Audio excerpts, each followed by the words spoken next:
আসসালামু আলাইকুম। কেমন আছেন সবাই? আশা করি সবাই ভালো আছেন। আজকে আমি কথা বলব পূর্বাচল আধুনিক শহর নিয়ে। পূর্বাচল গিয়ে গিয়েছেন এরকম মানুষের সংখ্যাই বেশি।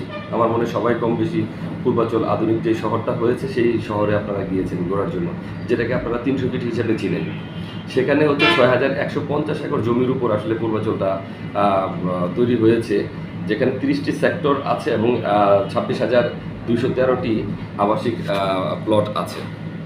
আমার কথা হচ্ছে এই প্লটগুলো বরাদ্দ আসলে কাকে দিয়েছেন? কেন দিয়েছেন? যদি ওই জায়গার মধ্যে আবাসিকের ব্যবস্থা করা হতো তাহলে একেকটা মানুষকে যদি ওই জায়গার মধ্যে প্লট না দিয়ে যদি ফ্ল্যাট বানিয়ে মানে ২০ কাঠা জমির উপরে যদি একেকটা করে ২০ তলা বিল্ডিং তৈরি করা হতো এবং সেই জায়গার মধ্যে মানুষকে যদি ফ্ল্যাট দেওয়া হতো তাহলে এই যে ঢাকা শহরের যেই পরিমাণ মানুষ বসবাস করে তাদের কিন্তু আবাসন সংকটটা সমাধান হয়ে যেত। ২০ বছর মেয়াদি তারা দেখা যায় লোন পরিশোধ করে এই জায়গার মধ্যে